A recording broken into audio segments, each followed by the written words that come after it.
Chapter 61-70. Chapter 61. The Search.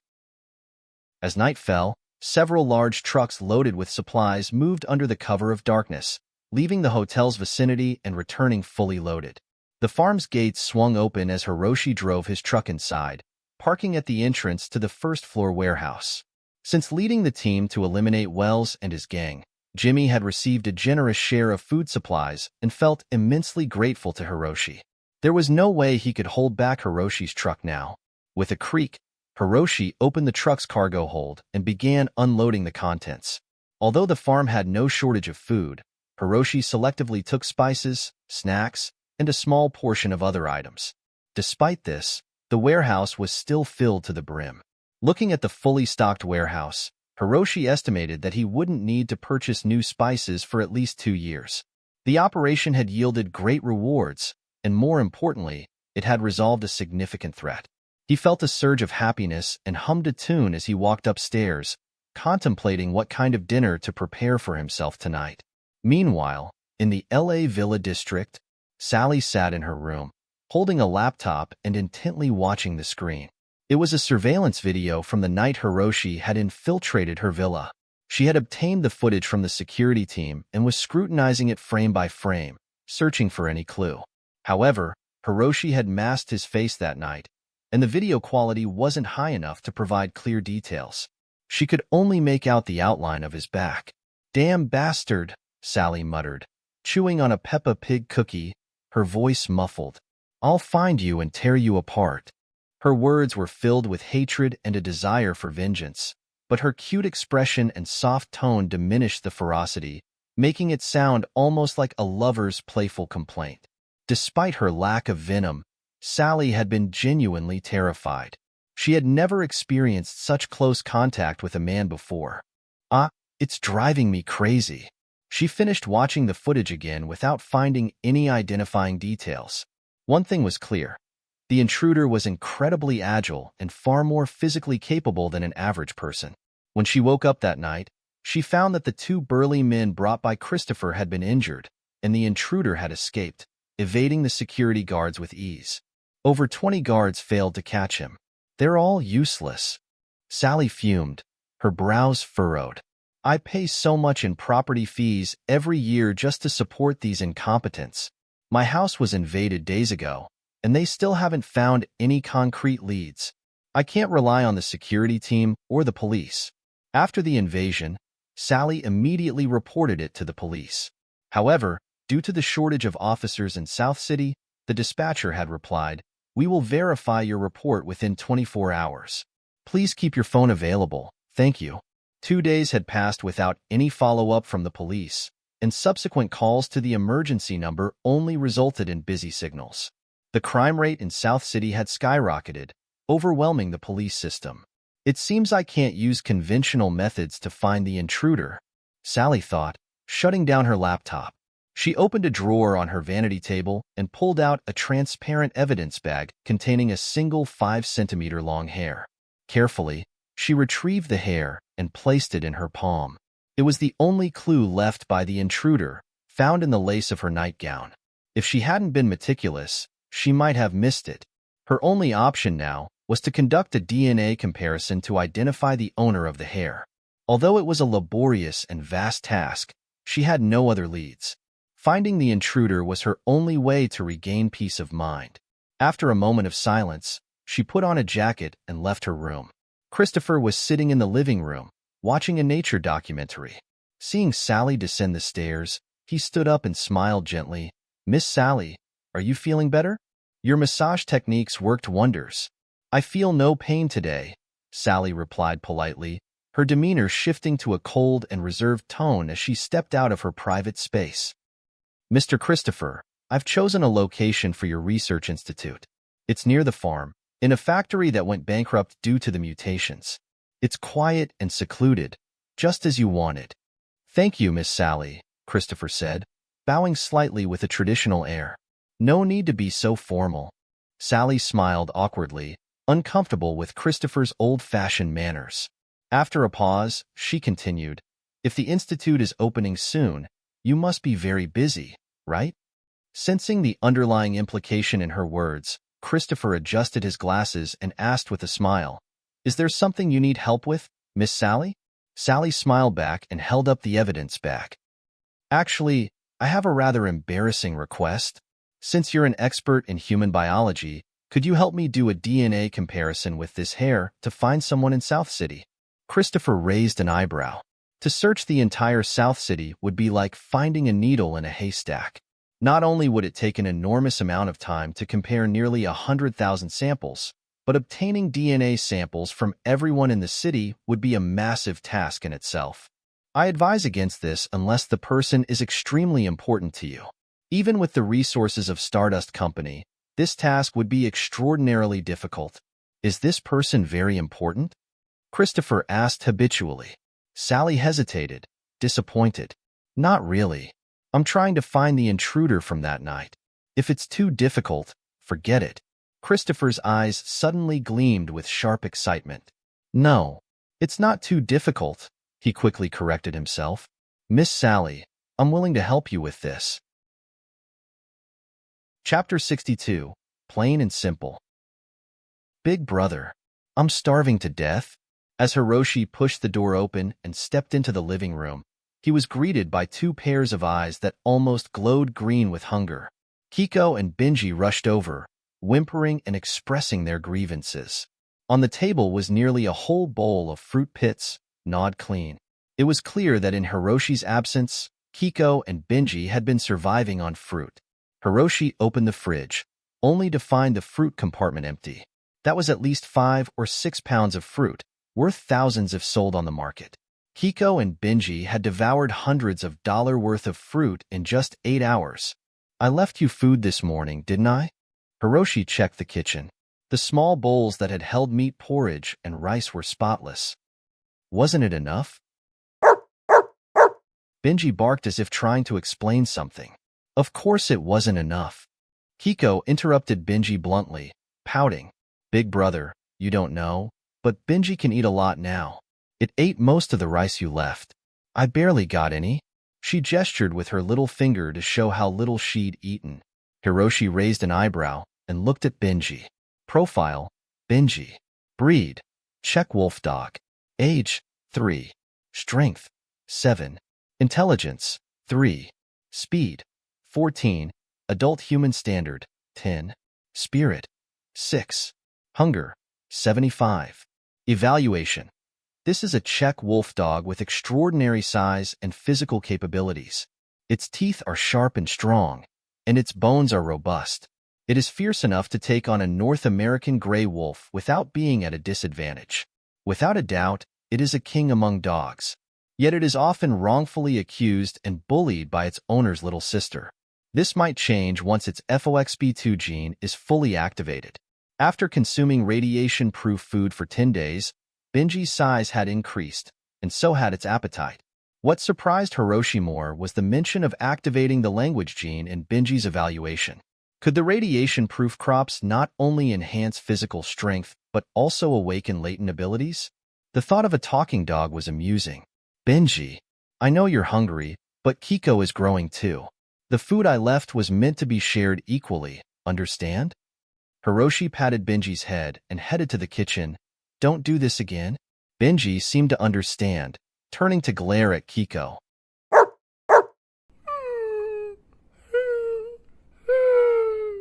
Kiko, feeling a bit guilty, glanced at Hiroshi. Seeing he wasn't paying attention to Benji, she pretended to be fierce, grabbing Benji by the ears and dragging it to the living room. As Benji barked at Hiroshi, its protests were ignored. It was unjustly accused and dragged by the much smaller and weaker Kiko, looking pitifully at her. Good boy, Benji. Kiko petted its head, watching Hiroshi with a mischievous smile. Don't get mad just because Big Brother scolded you. She emphasized Big Brother scolded you, as if to make sure Hiroshi heard. Hiroshi glanced at the living room, eyes sharp as knives. Benji realized Kiko was shifting the blame and felt bewildered. With a mischievous sister and a brother who always trusted her, Benji felt resigned, giving a weak bark. Kiko, bouncing off the couch, noticed Hiroshi's backpack on the coffee table. Her eyes lit up as she ran over, asking, "Big brother, what's in this bag?" "Oh, just some medicine. Kids shouldn't touch it," Hiroshi replied offhandedly. In truth, the bag contained snacks from the warehouse, yogurt, sausages, cookies, and more. He kept it from Kiko to prevent her from spoiling her appetite before dinner, which would be bad for her teeth and overall health. Suddenly, Hiroshi heard the sound of the bag hitting the floor and the zipper being opened. Turning, he saw the bag open, its contents scattered. Hiroshi looked at Kiko, who had an innocent expression, and pointed at Benji. It was Benji.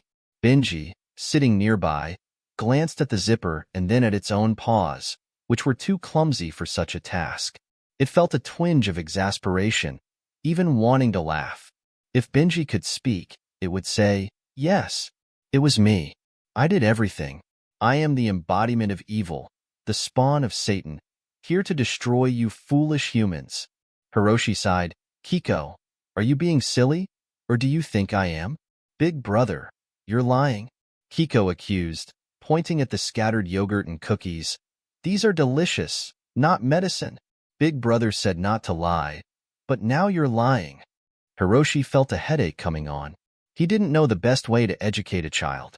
How could he explain the difference between a harmless lie and malicious deceit to a 7-year-old? He glanced at the pot of water that still hadn't boiled, realizing dinner was at least 30 minutes away. "Kiko can have a little snack, but not too much," he conceded. Brother was wrong to lie. "Yay! Victory!" Kiko cheered, grabbing the cookies and sausages, and ran to Benji. "Here, don't be sad. I'll share with you." Watching this, Hiroshi couldn't help but smile. The day's thrilling events paled in comparison to the simple joy of everyday life with his loved ones. Sharing meals, sleeping together, and playful bickering. This was what life was all about. This was the life Hiroshi sought. "Kiko, we're having spicy rabbit heads tonight," he said, teasingly. "Which one should we eat first? It's so hard to choose. They're all so plump. Maybe you should help me decide." "No, you can't eat my rabbits. Big brother is a bad guy. But if we don't eat them, we'll go hungry tonight." "I don't care. You can't eat them." In the night, the warm light from the small building's window and the playful arguments could be heard. In the biting cold wind, the farm stood like a castle, silently protecting its family. Chapter 63. The Research Facility.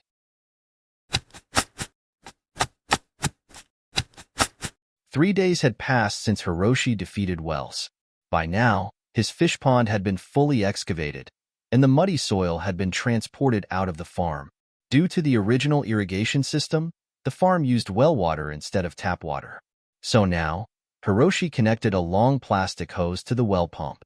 With the valve turned on, groundwater began to rush into the empty fish pond.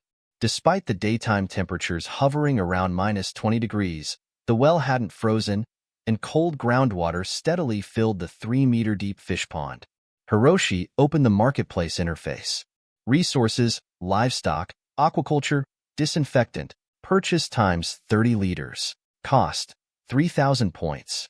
Several elegantly packaged barrels of disinfectant appeared before him. Hiroshi picked one up and poured the disinfectant into the fish pond. Building a fish pond is never an easy task. Soil often contains toxic substances like heavy metal salts. Before stocking fish, the pond must be disinfected by soaking and then treated with lime slurry for a second disinfection step. This process clears the water and prevents fish diseases. After these 2 disinfection steps, the pond needs to be fertilized to promote the growth of plankton, providing ample natural food for the fish. Typically, the base fertilizer consists of pig, cow, or other livestock manure mixed with some algae. For Hiroshi, these materials were readily available on the farm, requiring no extra effort to obtain. Watching the water seep into the ground, Hiroshi scooped up a handful of the mud soaked with disinfectant. Mud from disinfected pond analysis. Lead content, 0.0001%. Sodium content, 0.09%. Calcium content, 0.1%. Magnesium content, 0.1%. Evaluation. This high-quality pond mud has minimal harmful heavy metal content while being rich in beneficial elements like calcium, making it ideal for fish farming and rice cultivation. Hiroshi then looked at the nearby soil, untouched by the disinfectant. Radiated soil analysis. Lead content, 3%. Mercury content, 8%. Beryllium content, 7%. Calcium content, 0.005%. Evaluation. This soil is heavily polluted with heavy metals due to radiation. Almost no plants can grow here, and those that do are highly toxic. Unless you find seeds that can resist and neutralize heavy metal radiation, this soil is unusable. The stark contrast between the two types of soil was evident. If the pond were filled without disinfection, the toxins wouldn't kill the level 2 fish fry, but would decimate all microorganisms, making the pond barren and raising the cost of fish farming significantly. Though the level 2 fish fry can withstand temperature fluctuations, the water plants and microorganisms can't. It seems I need to install a heating system for the pond, Hiroshi muttered, searching for heating materials in the marketplace. Installing a heating system for a fish pond? I might be the only one in the world doing this. Hiroshi chuckled. Adding a heating system was an extra expense, but he was willing to invest heavily to ensure the fish grew faster. After all, he earned points to improve his living conditions. He got to work immediately. Soon, piles of special ceramic heating pipes appeared on the ground.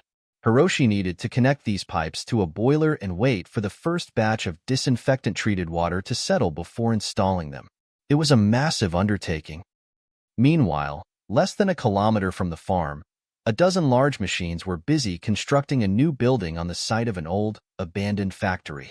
The original factory had been completely demolished, and a new, highly specialized structure was being erected in its place. The reinforced concrete pillars used in its construction were custom-made, unavailable on the market. Be careful with these materials. They're aerospace grade for building the lab. If damaged, we'll need to wait 3 more months for replacements. A young man in a suit, holding thick blueprints and wearing a badge that read Chief Architect, was overseeing the construction. He was an outstanding architect from Stardust Company, dispatched to South City the previous day to help Christopher build the laboratory. Architect Ted. Christopher approached, shaking the architect's hand lightly. Adjusting his glasses, he asked, "At this pace, how soon can it be completed?" "At least a week," Architect Ted replied after a moment of thought.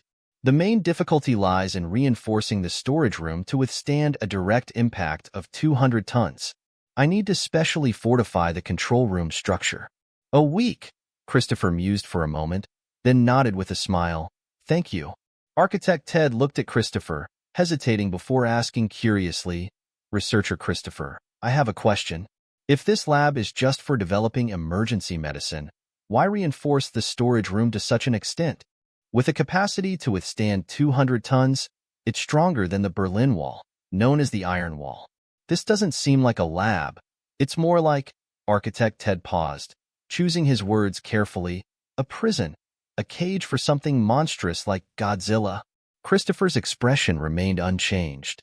Smiling, he said, "Architect Ted, your imagination is impressive. I must admire you for that. The reason for such high security is that my research on this drug has met with fierce opposition within the head office. I had to leave the bustling metropolis for this remote city to avoid any sabotage. You know how the company is, divided into factions over profits. They might even use tanks to stop this project. Moreover, with the current chaotic state of the world, I'm just a researcher, defenseless. My only hope lies in the lab's strength," Christopher said with a refined, gentle smile. "If possible, I'd even build a military-grade research facility." Chapter 64. The Shameless Man. While Hiroshi and Christopher were both working hard to build their respective domains, another incident was unfolding in the small town nearby. Oscar, 47 years old, lived in the village where Hiroshi's farm was located. Before the world changed, he made a living running a convenience store. Oscar was lazy, slovenly, and afraid of his wife, typical flaws of many middle-aged men. He was also very cunning, often selling near-expiry products as if they were fresh. If customers noticed, he would exchange them. If they didn't, He would pocket the profit with a clear conscience. Over time, the townspeople learned of his deceitfulness, and fewer people patronized his store. However, since his was the only convenience store in town, the younger folks could go to the city for necessities, but the elderly, unable to travel the 10 kilometers to the city, had no choice but to tolerate Oscar's store. Thanks to these elderly customers, Oscar's store survived and even made him quite a bit of money. Oscar thought his comfortable life would continue indefinitely, but then the world disaster struck, and overnight, food prices skyrocketed. He had planned to stockpile a large amount of food to sell at exorbitant prices, hoping to profit immensely. But before he could execute his grand plan, a devastating blow struck. 7 days ago, his convenience store was raided by a group of bandits who stole all the food in his warehouse, his lifeline. Not only that, the bandits beat him up when they found expired goods in his store during the raid. His plan to get rich was shattered, and after the beating, Oscar was on the verge of losing his mind. He constantly thought about reclaiming his stolen goods. 3 days ago, he was invited to a meeting at Jimmy's warehouse to discuss a counterattack against the bandits. Fired up, he wanted to join his comrades in defeating the bandits and reclaiming his wealth. He was ready to go, but when he told his wife about the plan that evening, she vehemently opposed it. Oscar's revolutionary spirit wasn't very strong, and after a few sharp words from his wife, he got scared. These bandits were ruthless. Could he really handle them? If he failed and got killed, it would be a terrible loss. After a sleepless night of pondering, Oscar made a decision the next day. He wasn't going. He lied, saying he was ill and couldn't join the group. That day, Oscar was on edge, fearing the militia would be defeated by the bandits and expose him, leading to merciless retaliation. But 2 days passed without incident. Oscar finally relaxed, but a new question arose. Had the militia really defeated the bandits? Otherwise, why hadn't there been any news of bandit activity for 2 days? Hey, do you think Simon and his guys really took out the bandits? Oscar asked, squatting by the window, rubbing his hands together against the cold wind outside. Among those who were robbed, Oscar and Simon were neighbors and acquaintances. Oscar's wife, a burly and fierce-looking woman, spat out a sunflower seed shell and cursed, "Damn those bastards! They robbed my store. Now I'm stuck with these seeds. No instant noodles left to eat." Oscar's stomach growled. They only had some cornmeal left, so they'd been drinking thin porridge for 3 days, leaving them weak and dizzy. The sunflower seeds his wife was munching on were expired goods from their store. "Hey, why don't you go check on Simon's place?" Oscar's wife suddenly suggested with a crafty smile. "His father just died, right? Say you're visiting to pay respects and see how they're doing. If Simon was killed by the bandits, we should get back home quick. But if Simon defeated the bandits, our tough days might be over." Oscar was puzzled. "What do you mean?" "You idiot," his wife scolded. "If Simon's dead, the bandits will come after anyone connected to him. We need to cut ties with his family immediately. But if Simon and his group beat the bandits, they must have recovered our stolen goods. We have to go claim what's ours." Her plump face showed a deeply sinister smile. If Hiroshi heard this, he'd be astonished by such shamelessness. Too cowardly to fight, yet eager to share the spoils once the danger passed. Right. Unexpectedly, Oscar's eyes lit up with excitement. He agreed wholeheartedly with his wife, giving her a thumbs up. "Honey, you're so smart. I'll go to Simon's place right now." "Wait a second," his burly wife yelled, tossing the sunflower seeds onto the table. "If Simon's family acts up, you could get hurt. I'll go with you." They put on their coats. Oscar grabbed a rolling pin from the kitchen, while his wife tucked a cleaver into her coat. They left their home, heading towards Simon's house, marked by white mourning streamers at the gate. "Dad, today is your 7th-day memorial. Your son is here to share a drink with you." Simon knelt before a portrait, his eyes red, holding a glass of wine. "I avenged you. Not one of those who harmed you escaped." In the battle, Simon's group had captured 2 bandits, but the militia secretly executed them. Hiroshi's promise of sparing those who surrendered was a ruse. Monson had been right. In chaotic times, mercy to the enemy is cruelty to oneself. Simon poured the entire glass of wine before the memorial tablet. As he was about to stand up, he heard a loud voice from outside. "Simon, are you home? It's Oscar. I need to talk to you urgently." Simon's wife emerged from the inner room, holding their son. She looked at Simon and asked, "Honey, who's here?" "It's Oscar." Simon frowned, muttering to himself, "What are they doing here?" Chapter 65. You Can't Be So Selfish. Bang! Simon pulled open the courtyard gate and glanced outside. There stood Oscar and his burly wife. Without a word, they tried to walk right in. Simon pressed his hand against the gate, leaning against the door frame, blocking their way. His expression was cold as he asked, "What's the matter?"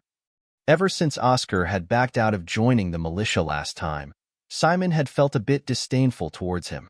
However, he kept these feelings to himself.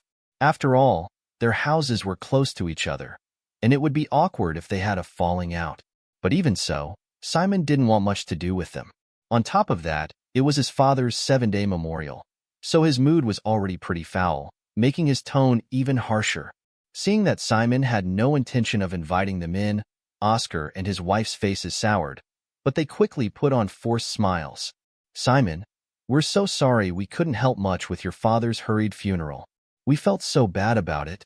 So, we came specifically to offer incense and burn some joss paper for him." Simon gave the couple a once-over and replied stiffly, "No need.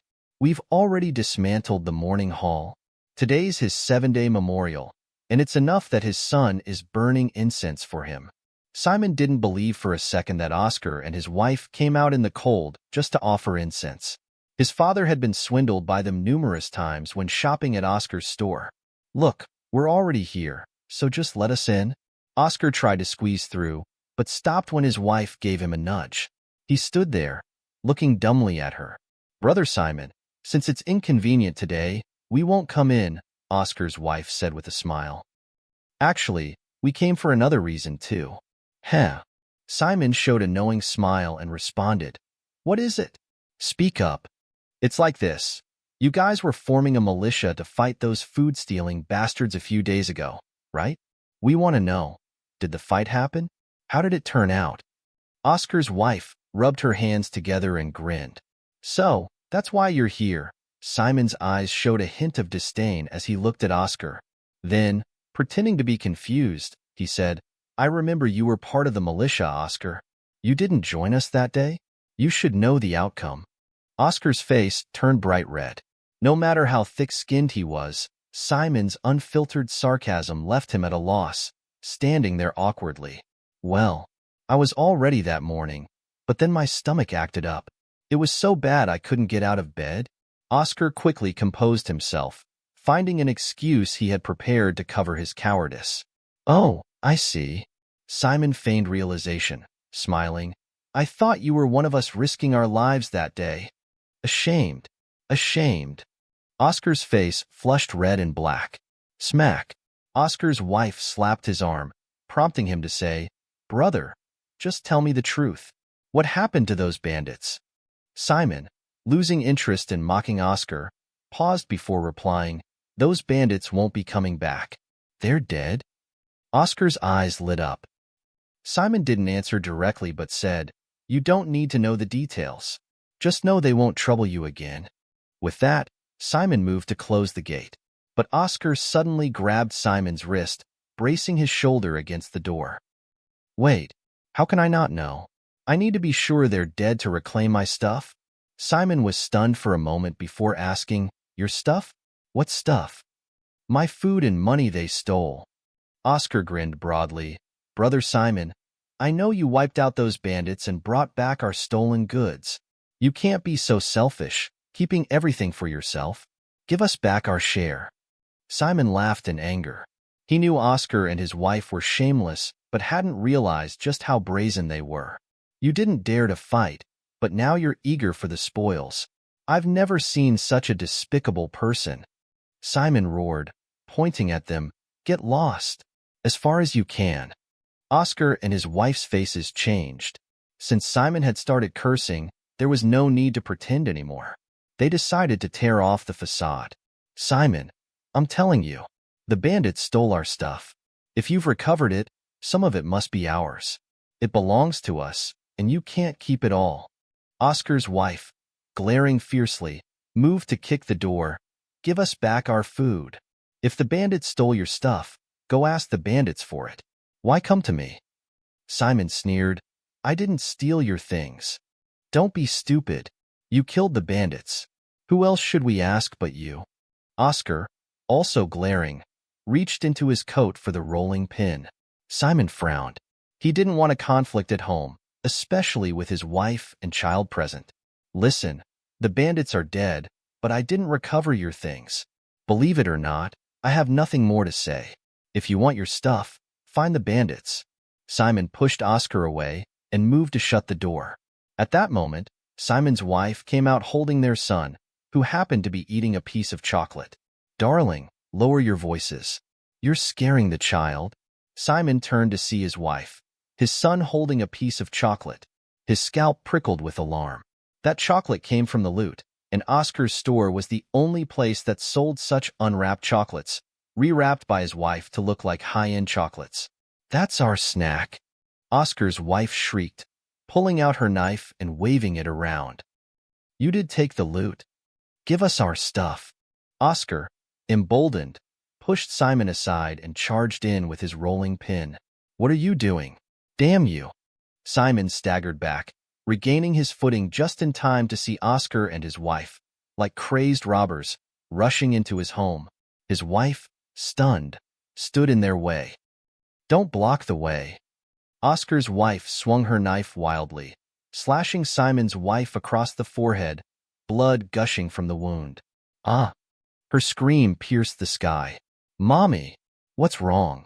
I'm scared. Their son cried, seeing his mother bleeding. Simon, seeing this, felt a surge of rage about to explode within him. He grabbed a nearby fire axe and swung it at Oscar's wife's back. You worms! Bullies! I'll kill you both. Chapter 66. Artificial Rainfall. Simon roared and swung his axe at Oscar's wife, but his actions terrified his own wife. She tried to stop him, pushing his arm. The axe veered off course, missing Oscar's wife but landing squarely on Oscar's neck instead. The sound of the blade sinking into flesh echoed. Oscar stopped dead in his tracks. Simon froze. Oscar's wife turned to look at him, stunned. Everyone was in shock. Blood spurted from Oscar's neck, spraying 2 or 3 meters before hitting the ground. Ah! A piercing scream rang out in Simon's courtyard. Hiroshi, munching on a strawberry yogurt salad, watched over the agricultural robots harvesting and packing wheat and corn like a supervisor. You have recovered radiation-proof wheat? The pleasant notification kept ringing in his ear. He checked his marketplace points. Exactly 1 million. 16 days, 17 hours, and 54 minutes until the next cataclysm. Read the ominous crimson warning. Hiroshi stroked his chin. If the second cataclysm targeted water sources, he needed to prepare now. Drinking water wouldn't be an issue with a giant water cellar, but irrigation for his fields and refreshing the fish ponds required large amounts of water, enough to last him and his sister for years. An artificial lake? No, that's just a big water cellar. It won't solve the long-term problem, Hiroshi muttered. Wells will dry up after the cataclysm too. Hiroshi racked his brain, unable to come up with a solution. Suddenly, he slapped his forehead in excitement. Of course. I've got it. Artificial rainfall. Yes, artificial rainfall. He had been fixated on underground water sources, forgetting that there was water in the sky too. Rain and snow are vital water sources in the world. Without further ado, Hiroshi sprang into action. The fish pond had been dug and was awaiting the installation of heating pipes before fish could be introduced. Now, Hiroshi could focus on other tasks. Artificial precipitation, also known as cloud seeding, involves adding materials to clouds to encourage the formation of raindrops or snowflakes, Hiroshi muttered to himself, recalling the principles of artificial rainfall. Rainfall is primarily linked to clouds, specifically warm and cold clouds. Depending on the type of cloud, different materials are used for cloud seeding. For warm clouds, substances like salt or urea are dispersed to encourage the formation of large raindrops. For cold clouds, dry ice or silver iodide is used to create ice crystals, which then fall as precipitation. Hiroshi glanced at the sky. Since the sun's destruction, a thick layer of clouds had shrouded the sky. Though cold, the air was humid, indicating a high presence of water molecules. A good sign. Hiroshi couldn't measure the water vapor concentration in the clouds, but felt that the air's humidity meant the clouds were full of ice crystals ready to turn into rain. Given the low temperature, the clouds were likely cold clouds. To make them precipitate, dry ice would be needed. Dry ice, solid carbon dioxide, is widely used in fire extinguishers and other fields, making it readily available. Soon, Hiroshi obtained dozens of kilograms of dry ice. He needed to pulverize the dry ice into a fine powder, load it into a dispersal device, and deliver it to the clouds via aircraft. Typical cloud seeding involves specialized shells launched into the clouds, but such equipment is strictly regulated. Even black market dealers wouldn't touch it. So, Hiroshi opted for aerial dispersal instead. He'd need a drone capable of reaching high altitudes. Nothing's ever easy. Creating a paradise sounds simple, but it requires a lot of work, Hiroshi murmured, staring at the dry ice at his feet. He knelt to pulverize the dry ice. Just then, his phone rang wildly. A glance revealed an unknown number. After a moment's hesitation, he declined the call. Post-apocalypse, he often received sales pitches for contraband. Tired of it, he ignored unmarked numbers. But this call was not from a merchant. It was from someone else entirely.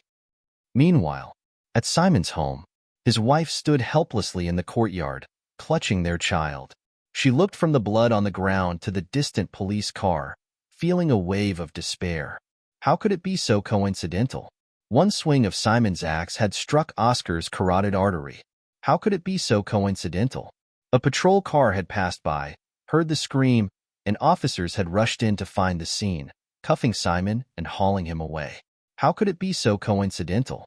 The man who had led her husband and the militia to defeat the bandits was now unreachable by phone. "Mommy, Mommy, I'm scared," her son whimpered, clinging to her neck. He was only 3 and didn't understand what had happened. "Where's Daddy? Why did he leave us? I'll be good and stop eating snacks. Just bring Daddy back, please. I'm so scared." Her son's cries only deepened her despair. She slumped onto the steps, feeling her world turn gray, enveloped by hopelessness. Chapter 67. Can I trust you? Name: Simon. Age: 31. Why did you kill? I told you. They barged into my house with weapons and hurt my wife first. I was defending myself. The South City Military Police Station was packed. In the interrogation room, Simon's hands were shackled to the iron bars, his face showing anxiety and frustration. But the victim's family claims, "You took their belongings, and they came to retrieve them from your house." An officer stared at Simon, his voice cold. "Do you know what the penalty for robbery is?"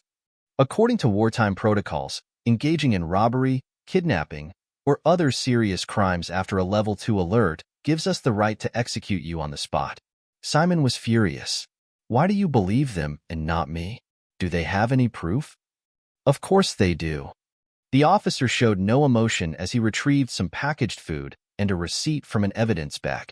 Based on the clues provided, we found items at your house that were reported stolen. Moreover, we discovered a significant stash of goods reported stolen by a local gang. How do you explain this? The officer glared at Simon. Are you part of that gang? Speak. Simon felt his head throbbing. Holding back his anger, he replied, "My father was killed by that gang a few days ago. Do you think I'm one of them?" The officer squinted at Simon for a long time before saying, "It's not uncommon for gangs to kill each other over disputes." Simon was stunned. Then veins bulged on his forehead as he lunged forward, shaking the iron bars. "Damn you! Stay still. Sit down." 2 officers restrained him, twisting his arms and pinning him to the floor. Pain shot through Simon's arm as he lay on the cold floor, glaring at the officers with hatred. When the bandits kill for profit, you're powerless. But when citizens kill to protect themselves, you won't let it go. Do you deserve the emblem on your shoulder? One officer, his face dark, flared with anger. Ever since the world changed, South City has descended into chaos. Robbery, kidnapping, theft. Every crime imaginable has surged tenfold. The EU is provoking us at the border, pulling 80% of our forces away. We are on call 24/7, and I get only 4 hours of sleep a day. Simon noticed the bloodshot eyes of the officer for the first time. Do you know how many emergency calls I handle? How many crime scenes I visit? How many criminals I catch daily? You think we don't want stability? Do you think we enjoy this chaos, being called useless by our superiors and pigs by the public? South City's police force is down to 500. 500 to cover 3,400 square kilometers and protect tens of thousands of people. Even if we split ourselves into thirds, it wouldn't be enough. The officer's chest heaved with emotion. Since the world's upheaval, no one had it easy. These officers were the busiest. Ordinary citizens worried about food and safety, but these 500 officers had to maintain the entire city's security. They patrolled relentlessly, responded to crimes, and apprehended criminals nonstop. Simon's expression softened slightly. I haven't been home in 10 days, haven't even called my family.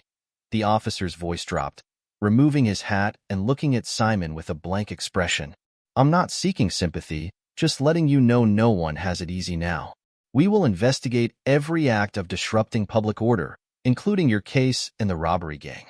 Simon's expression, though less aggressive, remained strained as he breathed heavily. If it's true that they broke in armed with intent to harm, and you're not part of the gang, I will fight for your innocence. The officer looked seriously at Simon. But you must tell me everything in detail, including why those stolen items were in your house. Simon struggled internally before asking, Can I trust you? The officer replied firmly, I won't let any criminal go, but I also won't wrong any innocent person. Trust us, we want stability more than you do. This involves many people. I can only tell you about our leader and what happened. I need to protect the others, Simon said slowly. Hiroshi sat in his warehouse, realizing his plan for artificial rain might be delayed. He lacked a critical drone and projectiles to launch the dry ice into the sky.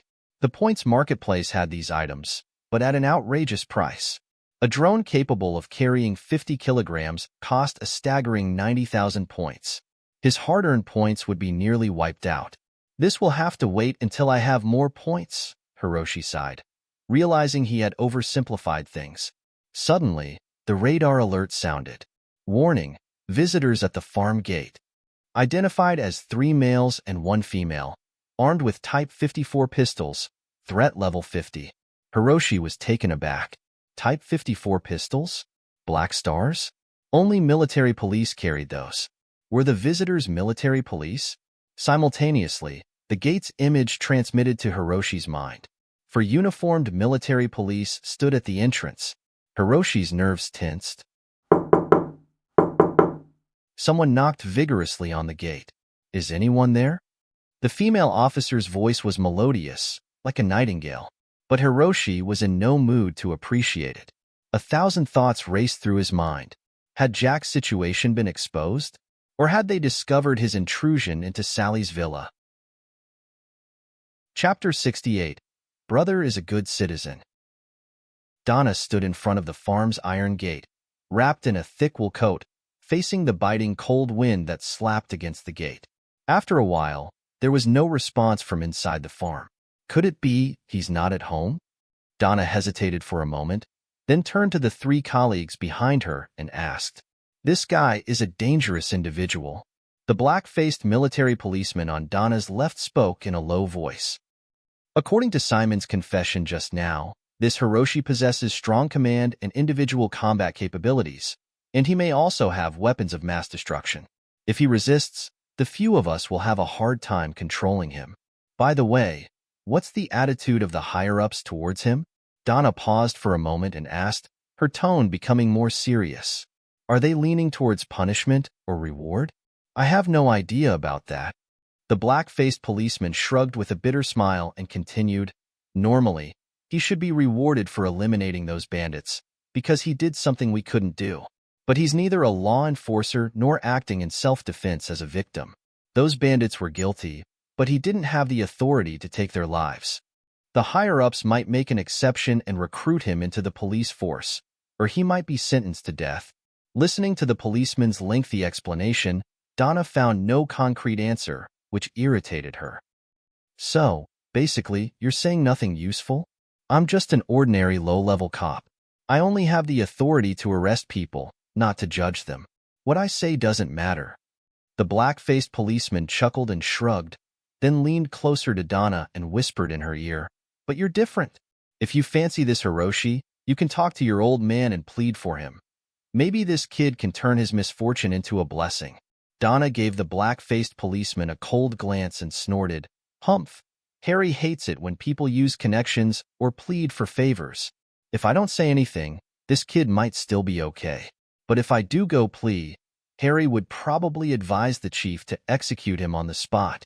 The black-faced policeman shivered at the mention of Iron-Faced Harry, the legend, and muttered to himself, "Well, that's entirely possible." Just then, the warehouse door suddenly swung open. Hiroshi, dressed in a black down jacket, stepped out and looked towards the location of the farm gate. "Is that him?" Donna tensed up, asking the black-faced man beside her in a low voice. "Yes, it's him." The black-faced man nodded. Hiroshi walked towards the gate, scanning everyone up and down, then asked, "Is there something wrong?" Having heard the conversation between the female officer and the black-faced policeman through the surveillance-level radar guard in the warehouse, he understood everything. That's why he stepped out from the warehouse. At least now he knew they weren't here for Jack and Sally. If he continued hiding in the warehouse, and in case they broke into the farm and discovered those robots, things would get more complicated. "Are you Hiroshi?" The female officer took out her police badge from her chest pocket, flashed it in front of Hiroshi, and said, "We suspect you're involved in a murder case. Please cooperate with us and come to the police station for questioning." Hiroshi narrowed his eyes. He keenly sensed that while the female officer was showing him her police badge, the 3 military policemen standing beside her had silently placed their hands on their waists. This was the precursor to drawing their guns. If Hiroshi showed any signs of resistance or escape, these 3 military policemen would draw their guns in about 0.3 seconds and aim them at Hiroshi's head. "Sorry, I'm a law-abiding citizen and have never done anything illegal, so I think you've got the wrong person." Hiroshi smiled faintly and said calmly. Hiroshi was contemplating. While he could easily take out these military policemen now, it would lead to greater trouble later. Order had not completely collapsed yet, and the military police still wielded significant power in this civilization. If they were here just to avenge those bandits, Hiroshi believed he wouldn't be in any real danger. With his current physical condition and trump cards, he could easily carve a bloody path out of a heavily guarded police station. It wasn't an exaggeration. With Hiroshi's current physical abilities, he could easily take on a dozen well-trained military policemen and crush them. Just like What It Man once said, "I want to fight 10. Hiroshi smiled and calmly said, "I'm sorry, I'm a law-abiding citizen, and I've never done anything illegal. So, I think there's been a mistake." Hiroshi thought about whether he could put an end to these military police in front of him, but he would have to face bigger trouble afterward. The order had not completely collapsed yet. Military police still wielded significant power in this society. If they were just after the demise of those thugs, Hiroshi felt he wouldn't be in much danger. With his current physical condition and the cards he held, even if they really wanted to do something to him, he could easily carve a bloody path out of this heavily guarded police station. To put it bluntly, with Hiroshi's current physical fitness, he could single-handedly take on a dozen well-trained military police officers and completely dominate them. It was like What It Man once said, "I want to fight 10. Have we made a mistake? We'll investigate thoroughly." Donna's attitude had become firm. Her face was cold as she said, each word deliberate, "Now, please open the gate." As Donna spoke, the eyes of the other 3 military police officers were fixed on Hiroshi's face like knives. Hiroshi remained silent for a moment, then shrugged. Fine. He hadn't planned to clash with the military police, at least not now, until the order completely collapsed, or Until Hiroshi had the power to confront the entire national machinery, he wouldn't easily allow himself to be put on the military police's blacklist. The military police were the sword of the state. If there was a choice, Hiroshi currently didn't want to cross swords with this blade. It wasn't just dangerous, it would be very troublesome. If he were a wandering lone ranger, that would be one thing. But he had a farm, a sister, which meant he couldn't afford to do too many outrageous things.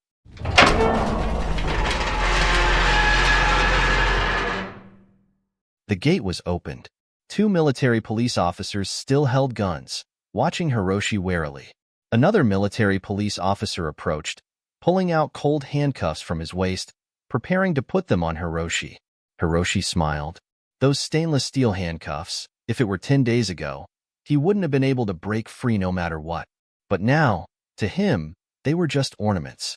As long as he wanted, he could easily snap them apart. The military police officer grabbed Hiroshi's arm and locked one cuff around his left wrist. But just as he was about to lock both of Hiroshi's hands, the door of the small building was pushed open again. Kiko rubbed her eyes and walked out. Seeing the scene at the door, she paused, then asked, "Big brother, are there police uncles and aunties here? Is something wrong?"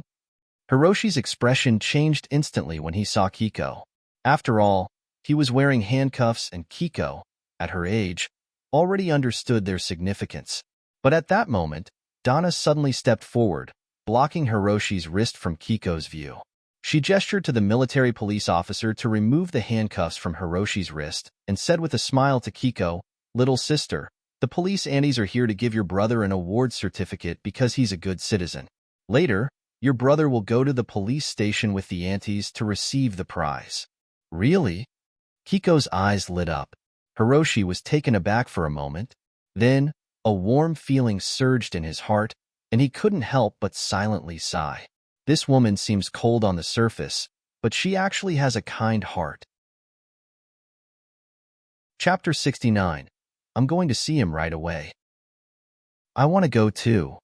Surprisingly, Kiko also bounded over, grabbing Hiroshi's hand tightly against his body. Donna and the black-faced military policeman exchanged a glance, their eyes showing some dilemma. "I think we can take this child with us," Donna whispered to the black-faced military policeman. "She's Hiroshi's family. If anything happens, having her around might make Hiroshi more cautious." The black-faced military policeman looked complicated. "Little sister, you can come with us." Donna patted Kiko's little head and smiled. "But you have to behave and not make a fuss, okay?" But Hiroshi's expression suddenly turned cold, and he reprimanded Kiko sternly. "Go back and do your homework. Don't go out." Kiko had never seen Hiroshi be so strict before. Her mouth pouted, and she looked like she was about to cry. Hiroshi didn't want Kiko to accompany him to the military police station. If something unexpected happened, he would have a much better chance of escaping alone. "Mr. Hiroshi, according to our investigation, there shouldn't be anyone else in your family. The situation is chaotic now, and leaving such a young child alone at home may not be safe, right?" Donna held Kiko's hand and smiled at Hiroshi. "We're just going to the military police station to pick up a prize. It won't take much time, right? Little sister is still so young. You don't want her character to be affected by such trivial matters, right?" Hiroshi looked at Donna's smile and then at Kiko's distressed face.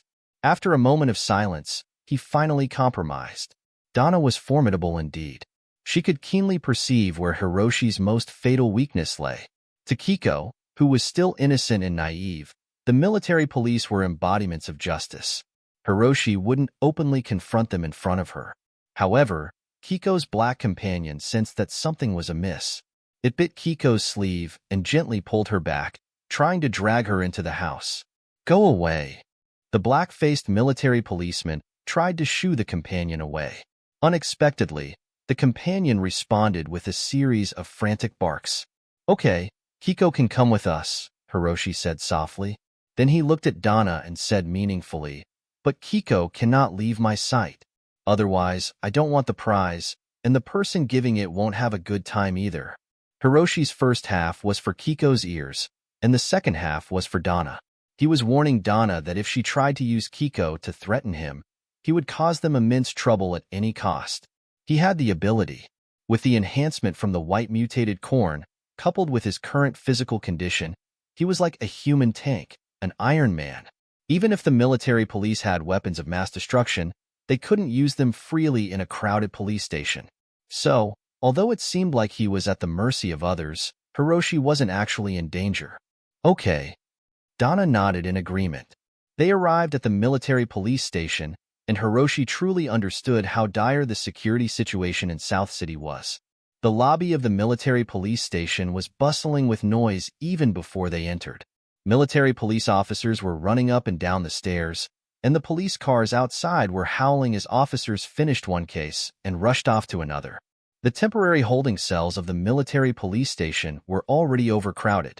Even the iron railings in the lobby were shackled with handcuffs on more than a dozen people.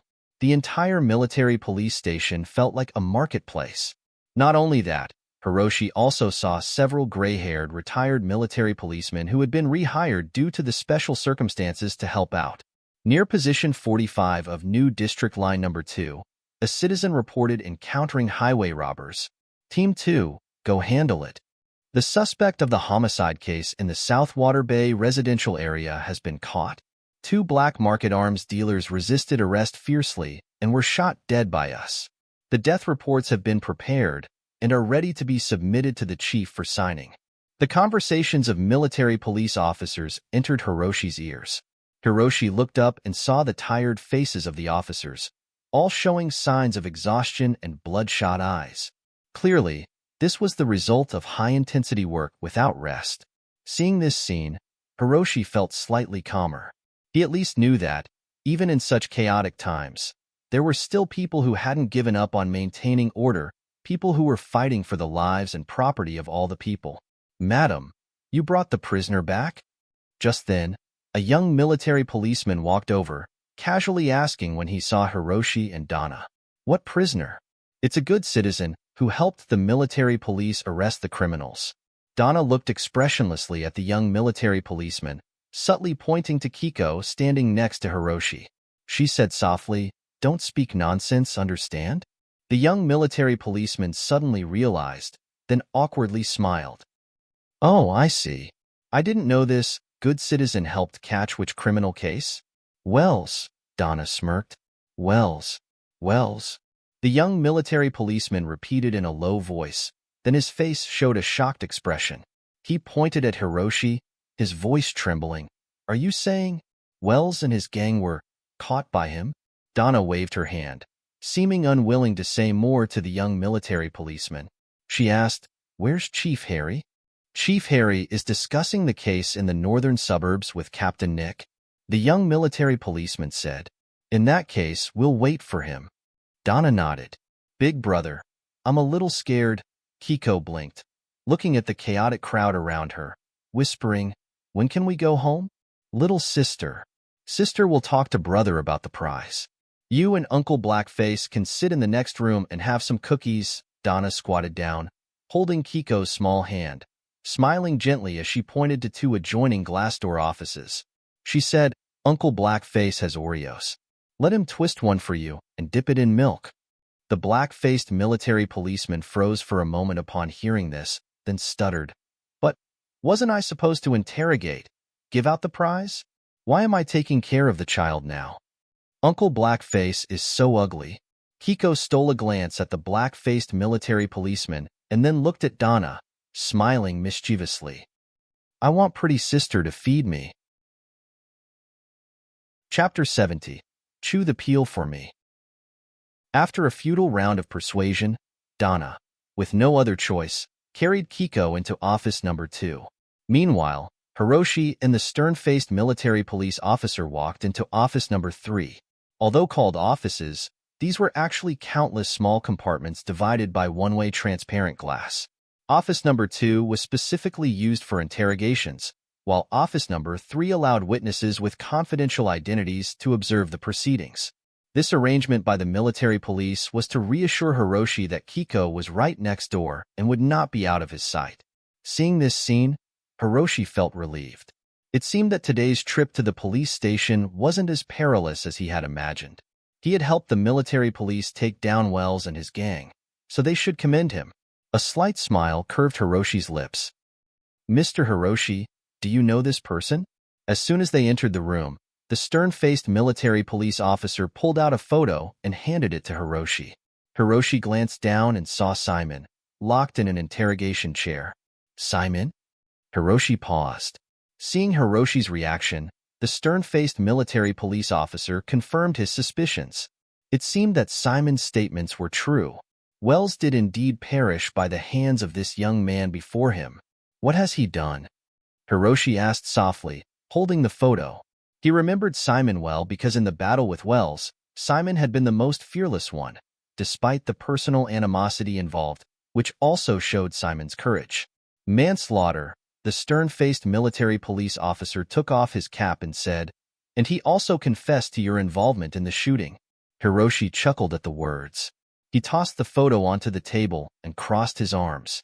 Sure enough, temporary alliances were unreliable. People who were grateful to him initially were quick to betray him at the first sign of trouble. Human nature. Hiroshi sighed inwardly. I don't know what you're talking about. He's a murderer. How credible can his words be? I am a law-abiding citizen. If you arrest and interrogate me based on a murderer's words without any direct evidence, I find that unreasonable. Hiroshi's face remained indifferent, a slight smirk playing at his lips. Hiroshi knew very well that after he had disposed of Wells, he had cleaned up all traces. Without direct evidence, no one could convict him based solely on witness testimonies, even if there were a dozen identical testimonies. The stern-faced military police officer chuckled. He stood up and poured a glass of water from the water dispenser into a disposable cup, then handed it to Hiroshi, saying, Mr. Hiroshi, do you find this interesting? According to Simon's testimony, there were over a dozen people involved when you acted. I just need to summon each of them for questioning, and there's no way you can escape. Are you suggesting that if someone wants to frame another person, they just need to fabricate identical false testimonies with a dozen people and then execute the accused? Hiroshi stared expressionlessly at the stern-faced military police officer. Since when did our laws become like this? The stern-faced military police officer pursed his lips, then suddenly laughed. Mr. Hiroshi, there's no need to be so tense. We summoned you here not to convict you, but to thoroughly investigate the facts of the matter. The Wells gang was a cancer in the southern city, and eliminating him has made us very happy. What Officer Donna mentioned earlier about commendations isn't entirely just to deceive your little sister. According to our estimation, there's a high probability that you'll be commended for organizing a self-defense force to eliminate the gang. Hiroshi raised an eyebrow at his words. I'm sorry, I don't understand what you're talking about. The stern-faced military police officer sighed helplessly, hands on hips, and sighed. Mr. Hiroshi, this isn't fun. While you cleaned up the traces very well when you took action against Wells, if we really want to investigate, do you think we can't find any clues? Or, should I bring Simon here right now to confront you face to face? Donna sat in office number 2 with a small pile of snacks on the table, such as cookies and soft bread. These were Donna's last resort treasures. Now, she had to bring them all out to keep Kiko quiet. Donna was quite troubled, because she found out that Kiko was a typical little troublemaker. If she didn't let her eat, it seemed like her energy had no outlet. Sometimes she would touch the handcuffs on the interrogation chair, sometimes she would flip through the documents on the table, and a few times, she almost locked herself up.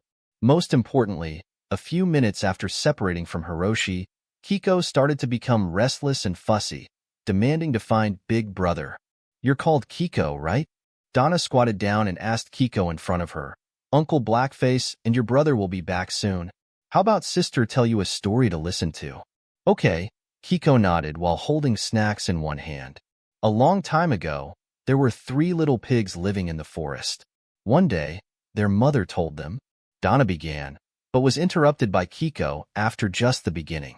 The big pig built a straw house, the second pig built a wooden house, and the little pig built a stone house. Kiko pouted and looked pitifully at Donna.